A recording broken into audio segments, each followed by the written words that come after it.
Oke, kita mulai.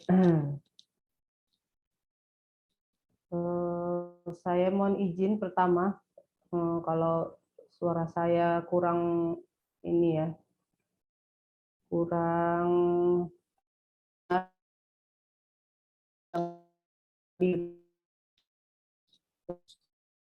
kalau ada pertanyaan kalian ketik saja di kolom chat ya. Saya akan jawab via WA saja. Baik, Dok. Iya, oke. Jadi nanti di sini topik pertama ini kita akan bahas tentang zat kimia alami otak. Ya. Ada saraf pusat, kemudian neurotransmitter yang berperan pada jalur-jalur perilaku dan emosi, serta neurotransmitter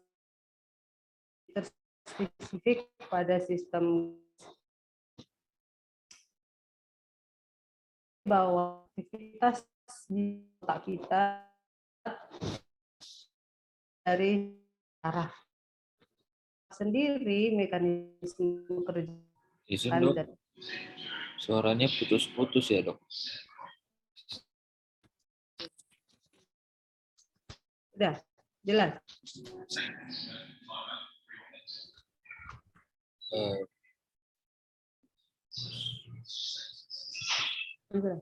Udah, belum?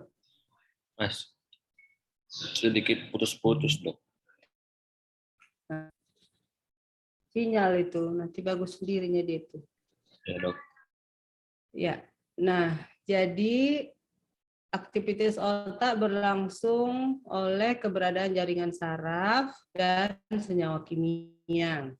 Nah, berdasarkan cara kerjanya atau berdasarkan efeknya terhadap neuron, senyawa kimia di susunan saraf pusat itu kita kenal ada namanya neurotransmitter, ada namanya neuromodulator, ada namanya neurohormonal. Ya, kita lihat satu-satu.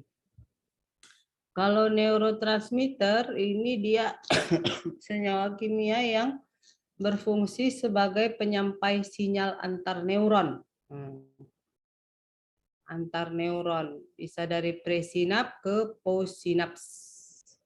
Kalau neuromodulator ini dia senyawa yang dapat mempengaruhi kecepatan pelepasan neurotransmitter.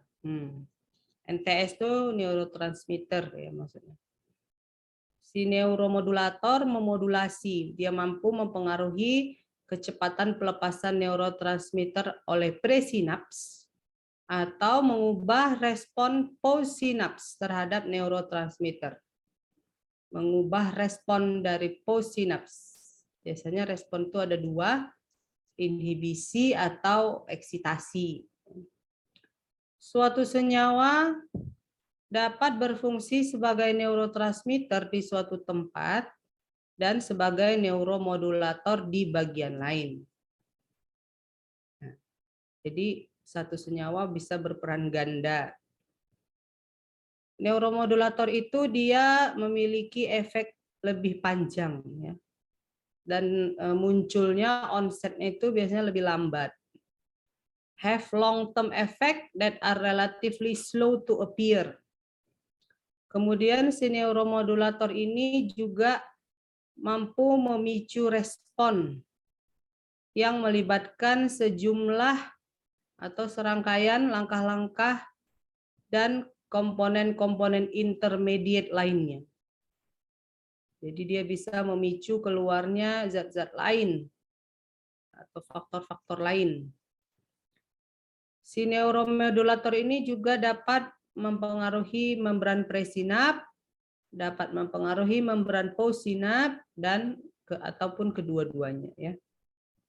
Serta neuromodulator ini juga dapat dilepaskan ya bersama-sama atau secara sendiri-sendiri. Bisa dilepaskan tersendiri, release alone or along with neurotransmitter.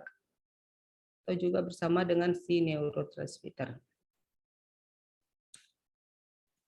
Oke, ini contoh neuromodulator yang dapat menyebabkan penghambatan atau peningkatan efek neurotransmitter.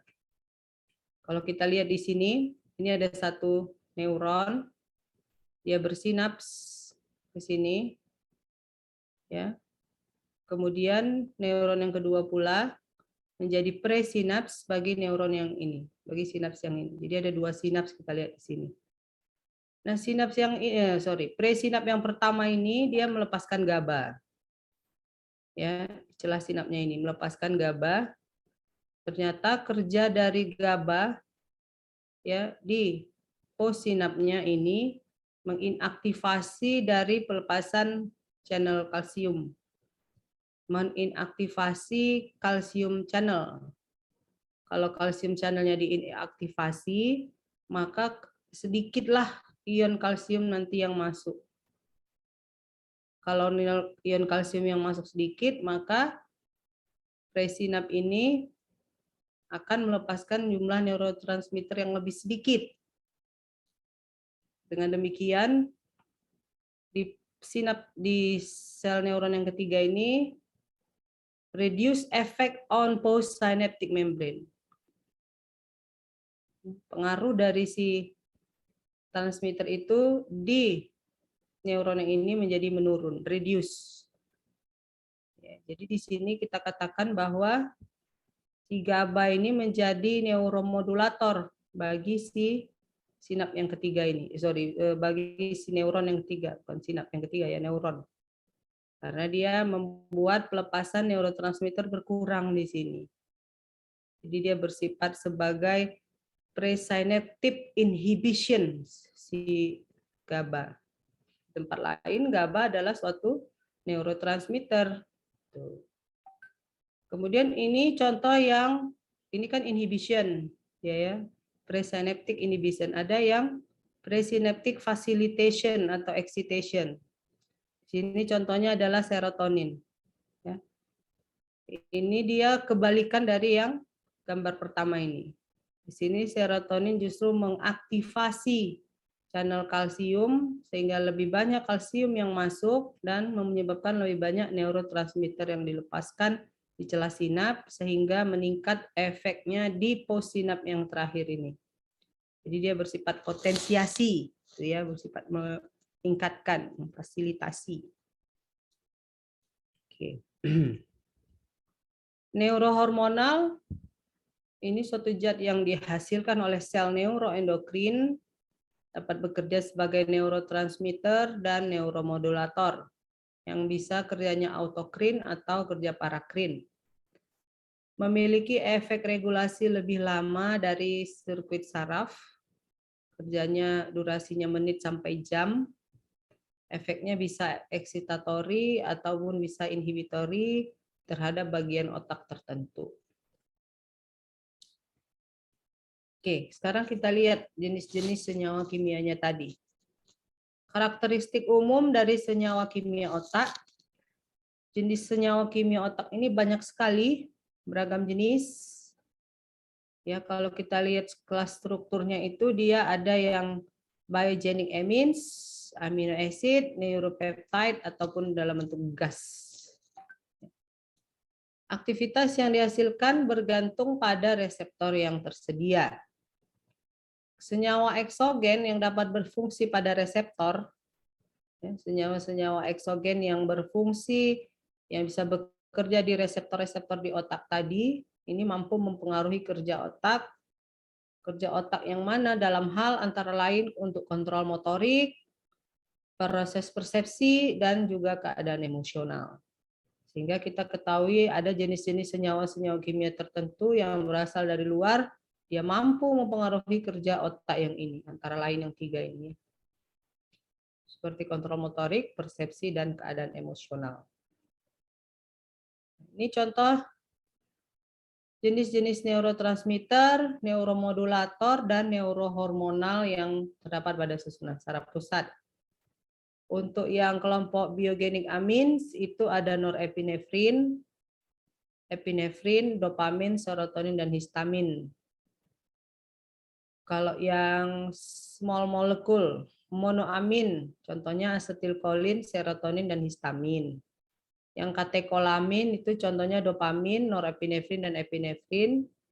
Yang amino acid contohnya glutamat, GABA, dan glisin. Ini contohnya ya. Yang amino acid tadi glutamat sifatnya excitatory, kemudian ada aspartat, inhibitory paling sering adalah GABA, sifatnya inhibitory, kemudian ada glisin. Yang neuropeptida itu ada substansi P, ada neuropeptida Y, ada opioid endorfin, ada enkefalin, endomorfin, dan dinorfin. Ini yang golongan opioid. Kemudian yang hormon ada ADH, oksitosin, ini dari hipotalamus. Ada insulin, glukagon, sekretin, kolesistokinin, inhibin, trial natriuretic peptide, dan sebagainya ya. Kemudian yang golongan purin ada ATP, ada GTP, ada adenosin. Kemudian yang struktur lemak ada anandamid, yang bentuk gas ada karbon monoksida, nitrik oxide, serta ada asetilkolin. Ini beberapa yang sering. Sekarang kita lihat sistem neurohormonal otak manusia. Ada 4 sistem neurohormonal yang berawal di batang otak, kemudian dia nanti menyebar ke arah ascendant ke atas, yaitu ke diencephalon dan ke cerebrum, kemudian menyebar di sekitar batang otak, yaitu ke cerebellum, dan menyebar ke bawah, descendant, ke arah medulla spinalis atau spinal cord. 4 sistem neurohormonal otak yang dikenal ini, yang pertama sistem dopamin, yang kedua sistem asetilkolin, ketiga norepinefrin, dan yang keempat sistem serotonin. Nah ini dia. Kalau kita lihat yang dari kiri ini kelompok sistem dopamin berasal dari substansia nigra. Kemudian ini kelompok yang asetilkolin, ini berasal dari sel raksasa atau gigantocellular neuron di reticular formation. Kemudian ini yang sistem norepinefrin berasal dari locus ceruleus. Dan yang terakhir, yang keempat, ini sistem yang serotonin berasal dari nuklei raffi. Jadi kalau kita lihat penyebarannya, dia ada yang ke atas, ada yang ke arah cerebellum, kemudian ada yang ke bawah ke spinal cord. Kita lihat satu persatu sistemnya. Nah ini sistem yang norepinefrin, jadi dari locus ceruleus, ini arah penyebarannya, yang panah biru. Kemudian yang serotonin, ini dia, ada yang ke spinal cord, ada yang ke atas, dari nukleus raffi. Kemudian yang dopamin itu dari substansia nigra asalnya, sama dari ventral tegmental area. Ini penyebarannya. Ada yang ke basal nuklei sama ke prefrontal cortex. Yang asetilkolin di sini dari nukleus pontin ini penyebarannya ke fornix dan ke gyrus singulatum. Oke, kita lihat satu-satu. Yang pertama sistem dopamin. Ini dia. Dimulai dari substansia nigra ini yang terletak di bagian depan mesencephalon superior dan di ventral tegmental area. Di sini. Dari pons. Dia ada 2 jalur. Jalur yang pertama yang dari substansia nigra namanya nigrostriatal system. Jadi dopamin dari substansia nigra disampaikan ke caudatus nucleus dan putamen. Itu adalah bagian dari struktur basal ganglia atau nukleus basal di sini. Ini basal nukleus. Dopamin ya. Kemudian jalur yang kedua mesocortical system, ini dia. Yaitu dopamin dari ventral tegmental area disampaikan ke area ventral otak, yaitu sistem limbik, termasuk hipotalamus dan korteks prefrontal. Ada 2 jadi ya, nigrostriatal dan mesocortical. Nah, kita lihat perannya apa si dopamin, sistem dopamin ini. Pertama di basal ganglia. dopamin bekerja sebagai inhibitory transmitter di basal ganglia. Ini dia. Ini peran utamanya, inhibisi ya di basal ganglia. Dengan dia mengerjakan fungsi inhibisinya, maka dia mempengaruhi aktivitas otot, yaitu menjaga tonus otot, menjaga aktivitas otot yang bertujuan, mengkoordinasikan gerakan berpola yang telah dipelajari, serta menginhibisi kerja otot-otot antagonis dan unnecessary movement, pergerakan yang tidak diperlukan. Jadi kalau misalnya otot-otot di tubuh kita ini bekerja dengan tepat, itu salah satunya di dalamnya karena ada peran dari si dopamin di basal ganglia yang menginhibisi otot-otot antagonis dari otot yang sedang bekerja tadi di tubuh kita. Nah, bila terjadi kekurangan dopamin, defisit dopamin, maka fungsi-fungsi ini akan terganggu. Ya. Defisit dopamin menyebabkan aktivitas basal ganglia berlebihan. Harusnya tadi dia menginhibisi tonus otot, sekarang jadinya tonus ototnya meningkat sehingga ototnya menjadi kaku. Kemudian harusnya dia menginhibisi gerakan-gerakan yang tidak diperlukan, tidak terjadi inhibisi tersebut, maka muncullah gerakan-gerakan yang tidak perlu. Itulah contohnya tremor. Kemudian sulit memulai aktivitas volunter atau yang disebut akinesia. Jadi kalau misalnya seseorang dengan kerusakan dopamin, ketika dia hendak dari posisi duduk hendak berdiri, itu sangat sulit untuk memulainya. Ya, namun begitu dia bisa, sulit menghentikannya gitu. Jadi kalau misalnya kita suruh berdiri, ini pasien, sulit dia dari posisi duduk. Nanti udah berdiri, udah bisa berdiri, dia pelan-pelan berdiri, disuruh duduk lagi, susah. Nah, atau misalnya kita panggil dia dari arah belakang, dari punggung kita panggil namanya. Kalau kita normalnya dipanggil dari arah belakang, langsung menoleh ke belakang, segera gitu ya. Nah, orang-orang yang dengan kelainan dopamin di basal ganglianya sulit ya. Jadi melakukan pekerjaan yang sifatnya fasik cepat itu sulit ya. Pernah lihat ya orang Parkinson. Butuh effort untuk melakukan gerakan. Ini salah satu patofisiologi dari penyakit Parkinson ya. Kerusakan dopaminergic neuron di substansia nigra. Kalau yang di jalur mesokortikal, tadi kalau yang dari substansia nigra dopaminnya ke basal ganglia, jadi perannya. Terus yang satu lagi yang mesokortikal ini dia ke prefrontal cortex. Nah, ini perannya juga sangat penting ya. Sistem mesokortikal berproyeksi ke nukleus accumbens dan area subkorteks limbik. Jadi di sini dia berperan dalam perilaku, reward behavior, dan adiksi atau ketergantungan. Adanya penghambatan reuptake dopamin, misalnya oleh kokain, ini menyebabkan kadar dopamin meningkat sehingga menyebabkan keyakinan diri yang berlebihan. Ditemukan 5 jenis reseptor dopamin, di mana stimulasi berlebihan pada salah satu reseptornya, yaitu reseptor D2, inilah yang berkaitan dengan patofisiologi terjadinya skizofrenia.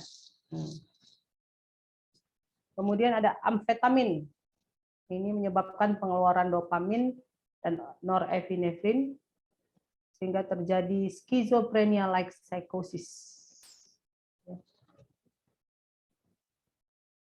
A large amount of evidence indicate that a defect in mesocortical system is responsible for the development of at least some of symptoms of schizophrenia.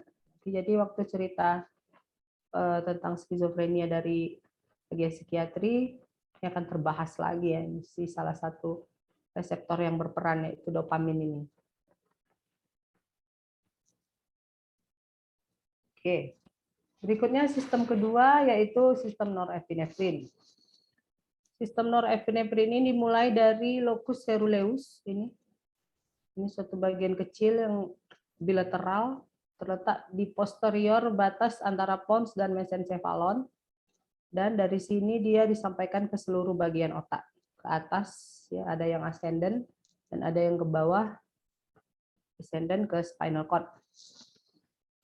Secara umum sifat dari sistem norepinefrin ini adalah excitatory, ya, meningkatkan aktivitas otak. Namun dapat bersifat inhibitori juga di beberapa tempat. Kemudian dia berperan dalam menghasilkan REM sleep dan mimpi, serta senyawa-senyawa eksogen yang dapat meningkatkan atau menurunkan kadar dari norepinefrin di otak. Ini dapat meningkatkan mood atau justru sebaliknya menyebabkan depresi. Ini berkaitan dengan gangguan-gangguan kejiwaan, ya, mood dan depresi. Di cerebellum, norepinefrin berperan dalam memodulasi belajar, learning.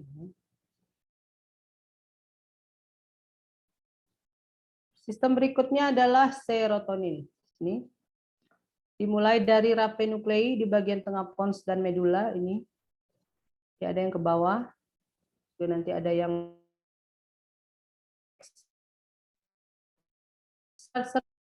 bagian cephalon, korteks, dan spinal cord.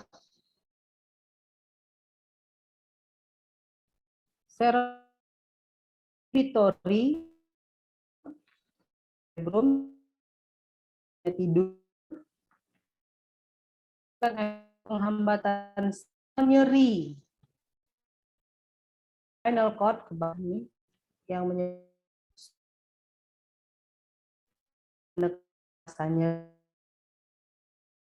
serotonin juga kontrol perkembangan yang termasuk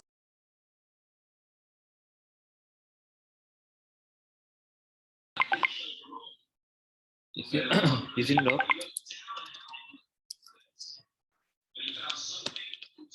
Yang e-learningnya nggak bisa buka bentar ya.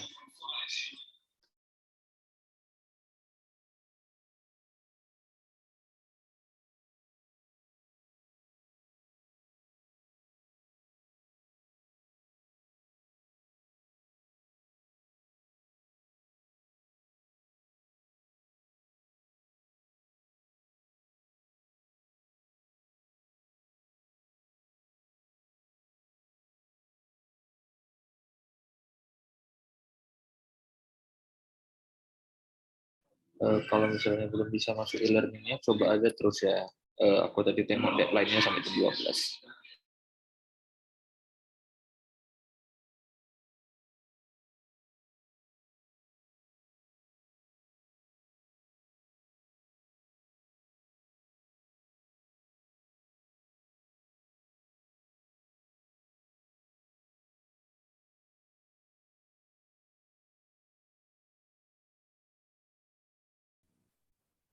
Iya.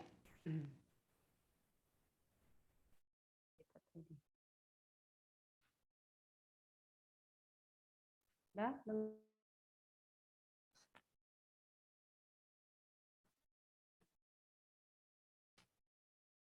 suara saya udah terdengar?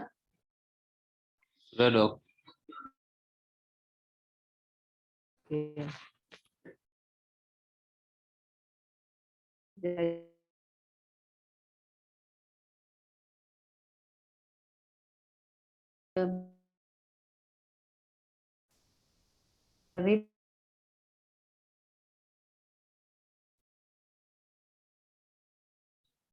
Masih putus-putus suaranya dok. iya.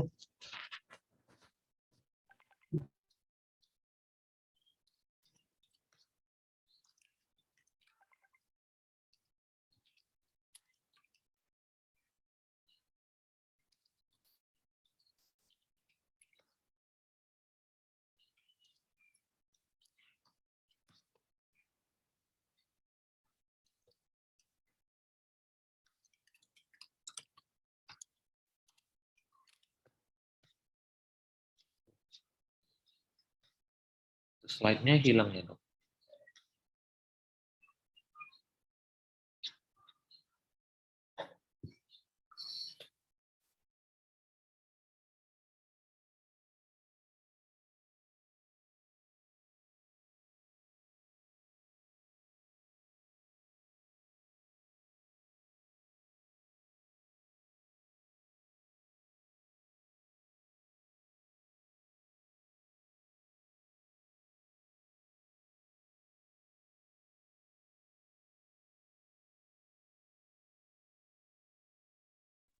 Sudah nampak?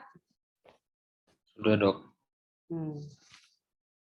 Jadi kita lihat ini pengaruh norepinefrin dan serotonin terhadap area-area sistem limbik ya.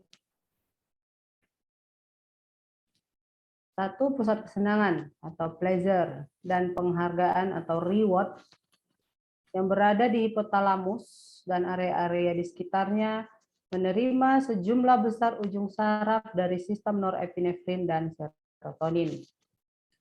Aktivitas norepinefrin dan serotonin menghasilkan perasaan tenang, sejahtera, bahagia, puas, nafsu makan, dorongan seksual yang sesuai, dan keseimbangan psikomotor.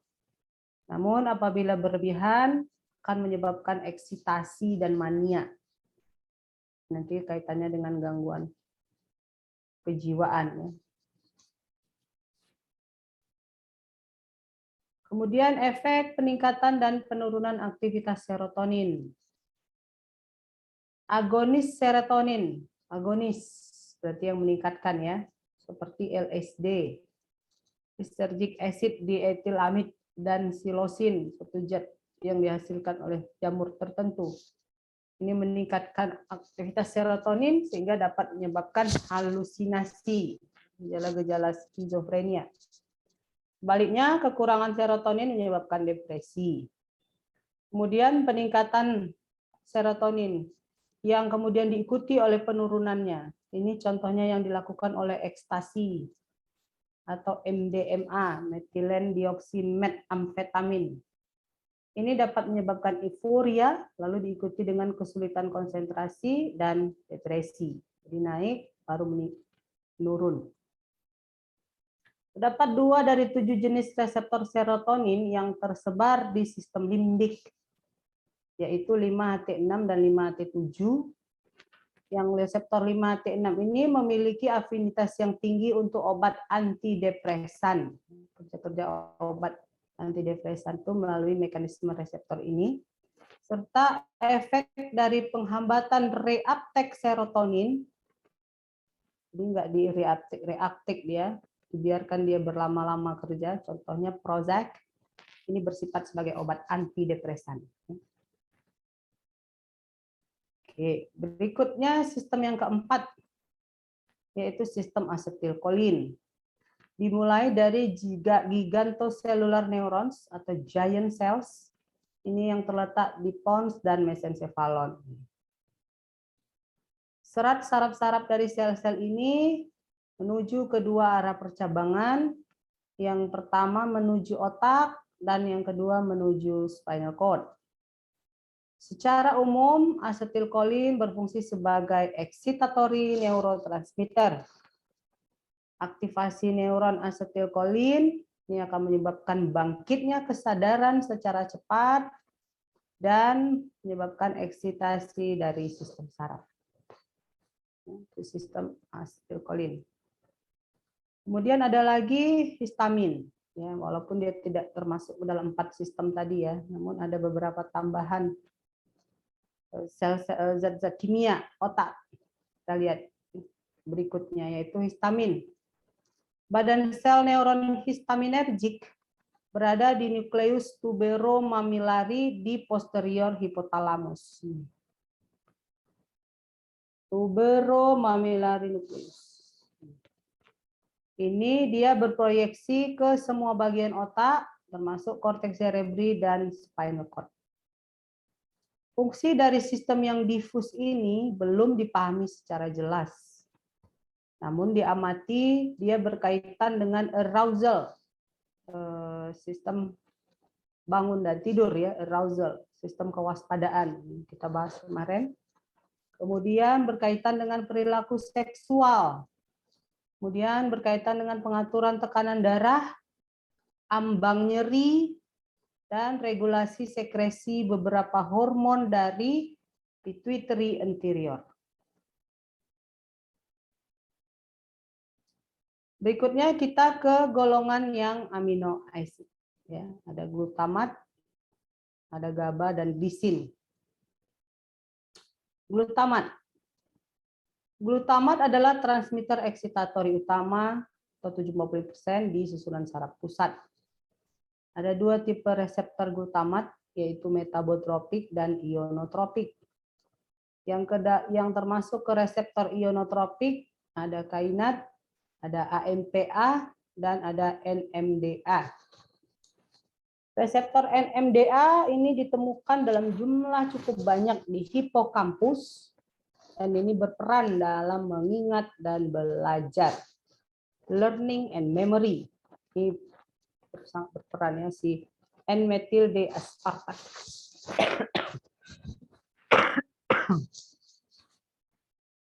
Dibuktikan dengan bahwa dalam penghambatan reseptor NMDA di hipokampus, ya ini penelitian pada hewan coba, tidak terjadi long term potentiation, tidak terjadi pembentukan memori jangka panjang, mana proses long term potentiation ini berperan dalam proses belajar. Kemudian GABA. GABA merupakan inhibitor presinaptik. Efek inhibisinya secara umum.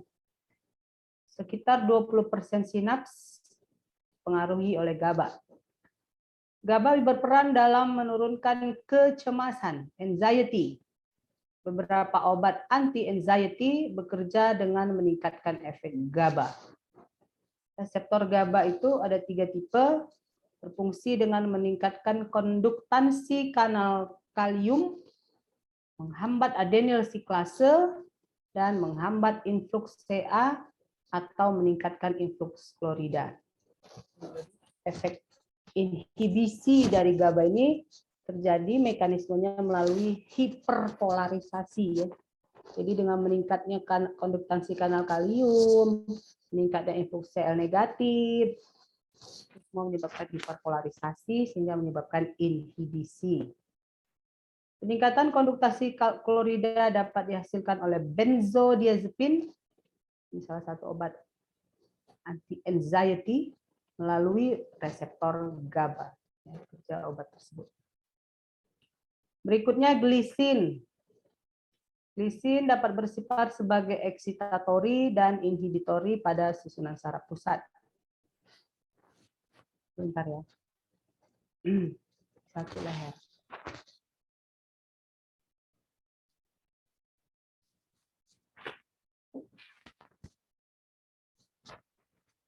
Peran inhibitori terutama di brainstem. Efek inhibisi melalui peningkatan konduktansi klorida. Peningkatan glisin pada reseptor NMDA ini menyebabkan sensitivitas reseptor meningkat. Renin merupakan antagonis dari glisin yang dapat menyebabkan kejang dan hiperaktivitas otot. Antagonis dari glisin berarti dia bersifat eksitatori. Berikutnya substansi P. Substansi P ditemukan di banyak bagian susunan saraf pusat, ada di saraf perifer juga, dan di usus. Peran substansi P sebagai mediator transmisi jalur nyeri di dorsal horn dari spinal cord. Ditemukan dalam kadar yang tinggi di sistem nigrostriatal. Antagonis reseptornya, reseptor NK1, memiliki efek antidepresan. Berikutnya opioid. Opioid ini ditemukan 4 kelas opioid di susunan saraf pusat kita. Ada endorfin, enkefalin, dan endomorfin, dan dinorfin. Dan fungsinya sangat beragam. Opioid berperan dikenal sebagai pereda nyeri melalui penghambatan substansi P pada sinaps jalur nyeri. Tabel 75 di samping ini menunjukkan physiologic effect produced by stimulation of opiate receptor. Jadi ada 3 jenis reseptornya, reseptor mu, kappa, dan delta. Ya, sifat dari efek dari opioid terhadap reseptor-reseptornya ini bervariasi, ya. Kalau kita lihat, misalnya reseptor kappa ini dia berperan sebagai analgesia, diuresis, sedasi, meiosis, maupun disforia. Yang delta ini dia analgesia. Yang reseptor mu dia bisa sedasi, meningkatkan sekresi dari growth hormone dan prolaktin, bisa menyebabkan konstipasi, respiratory depression, ya, dan lain sebagainya. Reseptor opioid ditemukan di midbrain, brainstem, dan spinal cord. Ini tadi 3 jenis reseptornya, kappa, mu, dan delta. Ketiga reseptor memiliki efek kerja, distribusi, dan afinitas yang berbeda. Reseptor mu meningkatkan konduktansi K positif, sedangkan reseptor kappa dan delta menghambat influx dari kalsium. Sidinorfin dia bekerja di ketiga reseptor. Endomorfin dia paling besar kerjanya di reseptor mu. Enkefalin dia bekerja di reseptor delta. Beta endorfin dia bekerja di reseptor mu dan delta. Berikutnya adenosin. Ini merupakan neuromodulator yang memiliki efek depresan. Efek depresan ya, pada susunan saraf pusat. Ada 4 tipe reseptornya, A1, A2A, A2B, dan A3. Kalau dihambat reseptor adenosin ini, maka efeknya jadi stimulasi. Karena kalau bekerja dia efek depresi, kalau dihambat jadi stimulasi. Yang menghambat reseptor adenosin ini contohnya kopi, teh, sehingga menyebabkan efek stimulasi kalau minum kopi. Antagonis reseptor A1-nya ini menurunkan pelepasan glutamat yang berlebihan sehingga mampu meminimalisir efek stroke. Kemudian terakhir kanabinoid, ditemukan 2 jenis kanabinoid endogen, anandamid dan palmitoetanolamid atau PEA. Bekerja pada reseptor CB1 dan CB2. Anandamid ini merupakan derivat dari asam arakidonat yang memiliki efek analgesik. Ditemukan anandamid containing neuron pada periaqueductal gray sehubungan dengan fungsi pain suppressor. Reseptor CB1 juga ditemukan di cerebellum, hipokampus, dan korteks cerebri. Kemudian marihuana bekerja pada CB1, menghasilkan efek euforia, tenang, dream states, mengantuk, dan juga analgesia. Oke. Demikian untuk yang beberapa zat kimia yang bekerja pada otak ya. Saya lanjutkan ini yang kedua, topik kedua ini sedikit saja.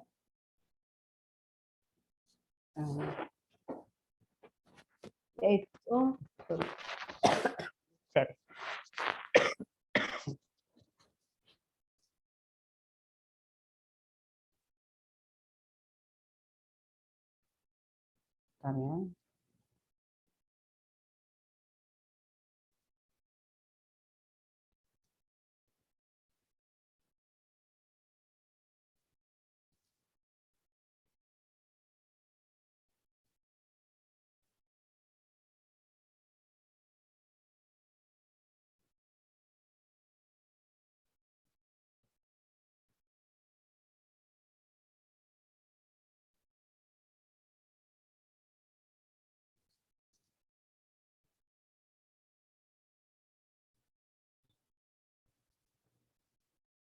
oke. Ya. Peran sistem limbik dalam mengatur emosi dan perilaku termotivasi. Tentang sistem limbik ini sedikit saja. Jadi kita nanti akan lihat fisiologi emosi dan sistem limbik, definisi dan unsur emosi, menjelaskan sistem limbik dan hubungan saraf, kemudian fisiologi dari perilaku termotivasi, yaitu menjelaskan perilaku makan, perilaku seks dan proteksi, serta hubungan saraf yang bertanggung jawab untuk perilaku termotivasi. Emosi.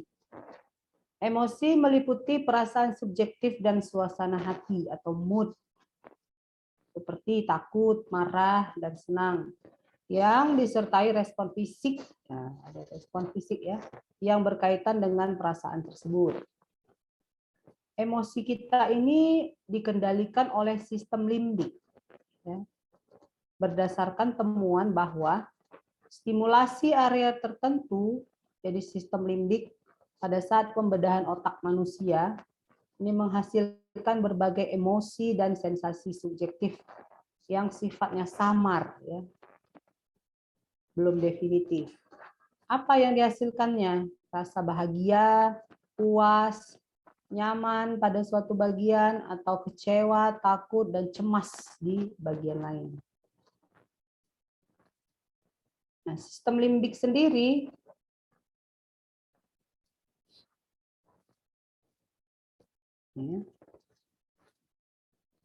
sistem limbik sendiri itu adalah suatu sistem, jadi dia ada anggotanya, suatu struktur, bukan satu struktur khusus ya, tapi merupakan, maaf ya,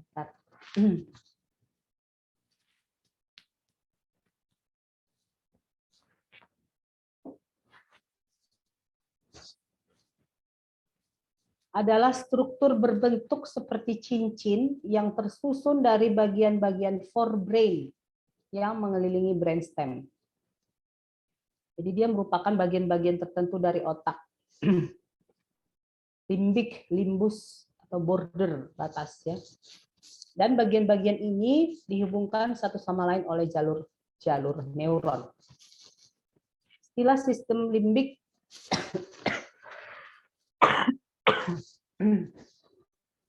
mencakup seluruh sirkuit neuronal yang mengontrol perilaku emosional dan motivasi. Ya, jadi kalau kita lihat di gambar ini, ada gyrus singulatum, ada gyrus subkalosal, ada orbitofrontal cortex, ada uncus, ada gyrus parahipokampus. Dia mengelilingi bagian-bagian ini. Di sentralnya itu kita lihat ada hipotalamus. Ya. Nah, ini. Komponen utama dari sistem limbik. Komponen dari sistem limbik di cerebrum. Daerah di cerebral hemisfer yang berwarna hijau ini, inilah dia bagian dari struktur sistem limbik yang berada di cerebrum.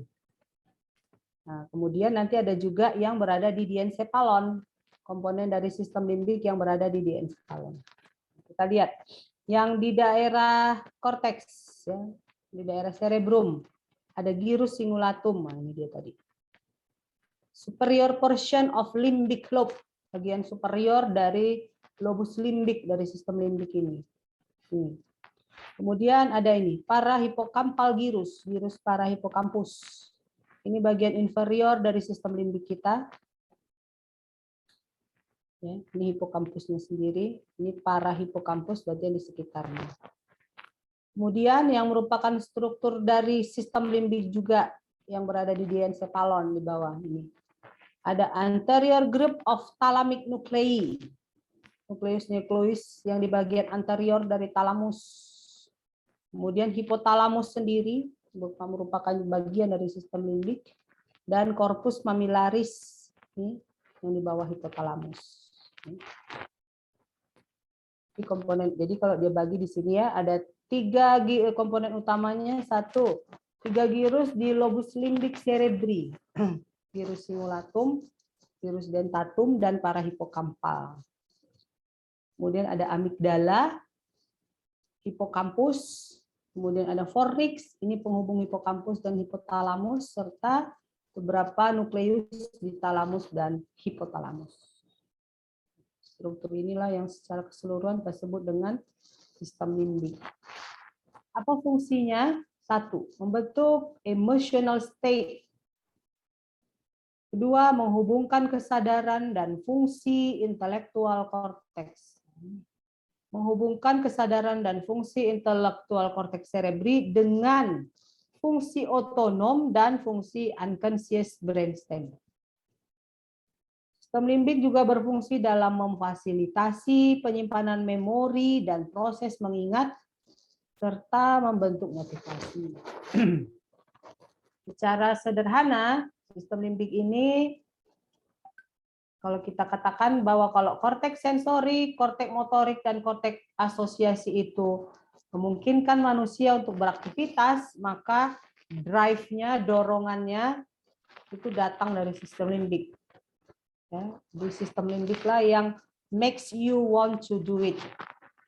Jadi dia berperan dalam memberi jiwa, gitulah ya kira-kira pada aktivitas otak tadi seperti korteks sensori, motorik, dan asosiasi tadi. Hubungan antara perasaan dan pikiran. Interaksi sistem limbik dengan korteks prefrontal, menyebabkan adanya hubungan antara perasaan dan pikiran. Perasaan dan pikiran, emotional and cognitive.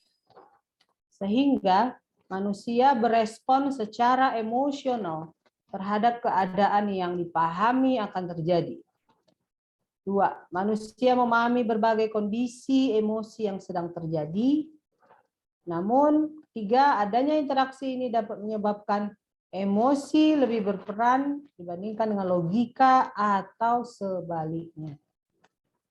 Yang kesemuanya ini dipengaruhi tentu oleh pengalaman-pengalaman sebelumnya. Fungsi-fungsi bagian sistem limbik yang diobservasi. Nah, ini biasanya didapat dari percobaan-percobaan dengan hewan ya, karena sulit untuk menilainya langsung pada manusia. Amigdala misalnya, ia berperan dalam mengenali ekspresi fasial. Misalnya marah, takut, dan kemudian membangkitkan respon ketakutan. Ekspresi fasial dari wajah ya. Di mana ekspresi seorang ketika marah di mukanya, ketika ketakutan. Kemudian yang gyrus singulat ini bagian anterior berperan mengatur ekspresi emosi dengan perubahan gestur. Dan juga dalam penyelesaian konflik mental atau internal dalam situasi kecewa atau frustasi. Kemudian hipotalamus berperan dalam melangsungkan respon involunter terhadap berbagai sistem tubuh, menyiapkan aktivitas yang sesuai dengan kondisi emosi tertentu. Hipotalamus, misalnya kondisi emosi tertentu, ketakutan misalnya, sedang ketakutan atau lagi marah, maka respon involunter dari hipotalamus yang muncul adalah jantung berdebar-debar, misalnya keluar keringat. Nah, itu respon involunter dari hipotalamus yang menyertai kondisi emosi tertentu. Ya. Kemudian hipokampus merupakan saluran bagi berbagai informasi sensorik yang dapat menginisiasi perubahan perilaku. Ya, misalnya informasi sensorik yang berasal dari penciuman, mencium sesuatu yang bau, maka secara otomatis terjadi gerakan menutup mulut atau hidung. Nah, itu perilaku termotivasi ya oleh sistem limbik. Diatur oleh hipokampus. Motivasi. Motivasi adalah kemampuan untuk mengarahkan perilaku terhadap tujuan tertentu. Nah, mengarahkan perilaku terhadap tujuan tertentu. Sebagian perilaku manusia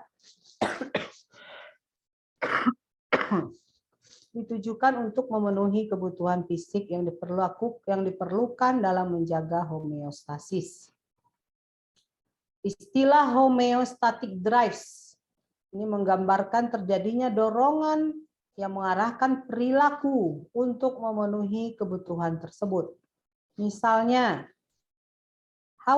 rasa haus akibat defisit cairan tubuh ini akan mendorong manusia untuk mengambil segelas air.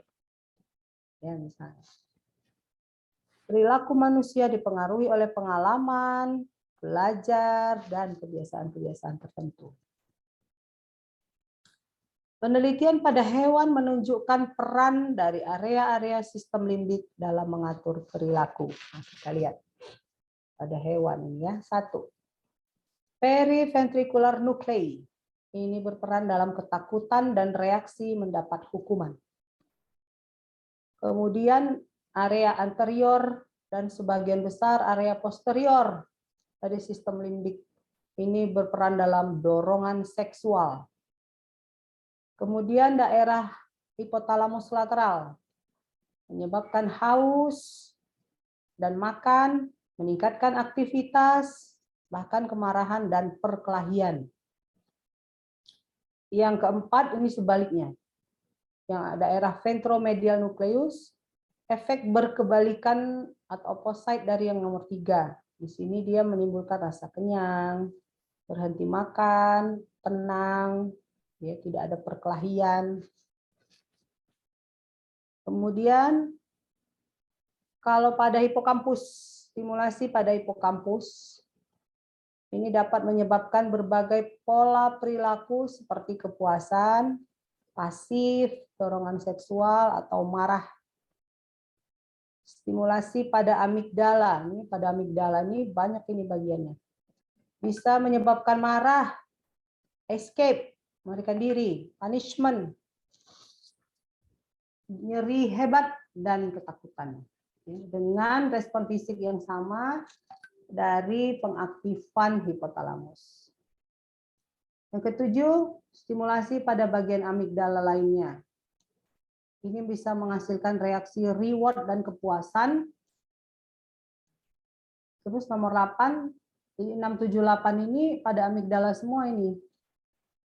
Eksitasi pada bagian amigdala lainnya ini mampu menyebabkan ereksi, ejakulasi, ovulasi, aktivitas uterus, dan persalinan prematur. Kemudian kita lihat ini hubungan antara emosi dan respon fisiologis. Jadi kalau dari gambar ini terlihat, kalau kita lihat dari atas ya, yang warna kuning itu adalah stimulus, terus yang warna merah itu adalah integrasi, pusat integrasinya, CNS atau endocrine center. Kemudian gambar yang ini adalah interneuron, ya, dan yang warna hijau ini adalah responnya. Jadi kalau kita lihat dengan adanya suatu sensori stimuli tertentu yang nantinya akan diintegrasikan di daerah korteks, ya, di area asosiasinya dan di daerah-daerah primernya, maka informasi yang diintegrasikan tadi akan disampaikan ke sistem limbik untuk menghasilkan satu bentuk emosi dari stimulus yang muncul.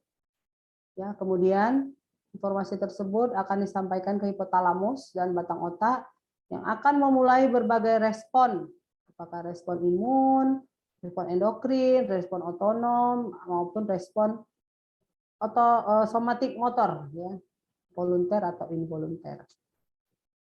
Ya, misalnya tadi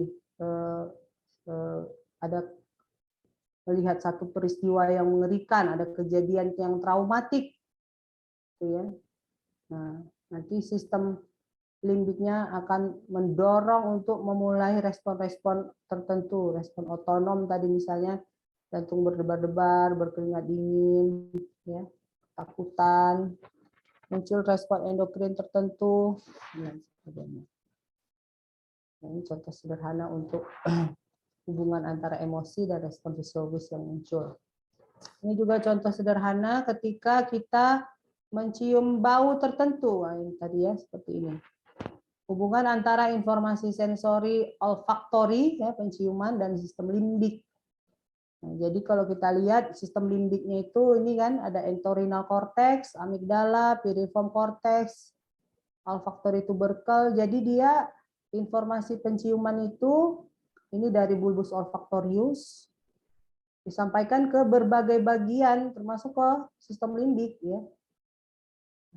Kemana dia? Satu misalnya ini mitral sel mitral ini di bulbus olfaktorius mengirim info ke olfactory orbitofrontal cortex, ya, ini primer untuk diskriminasi bau. Ke hipotalamus, ke amigdala untuk affect emotions. Nah, ini dia, behavior. Yang saya bilang tadi, misalnya mencium bau yang bau busuk, maka kita otomatis langsung mengangkat tangan menutup mulut dan hidung seperti ini gitu ya. Ini behavior, perilaku. Itu yang mengaturnya adalah hipotalamus, amigdala, ini merupakan bagian dari sistem limbik. Kemudian ke daerah entorhinal cortex, ini untuk memori. Selanjutnya kita akan ingat ini bau gitu. Bau yang barusan tadi itu masuk ke memori. Ya, sehingga kita tahu oh ini bau busuk yang masa yang akan datang. Misalnya itu bau busuk dari makanan yang basi misalnya kan. Nah, berikutnya kita akan tahu ketika mencium bau tersebut tanpa melihatnya, ingat memorinya keluar. Oh ini bau makanan basi nih yang kayak dulu. Gitu. Ya, jadi ada memori. Oke, demikian kuliah kita hari ini. Saya minta tolong si sama Komting ya, Komting. Kalau misalnya ada pertanyaan, kamu tolong teruskan ke saya ya. Pertanyaannya ini saya jawab. Baik, Dok. Oke, boleh ya, Komting? Iya. Saya nggak sanggup jawabnya di sini, nanti terbatuk-batuk. Oke, demikian.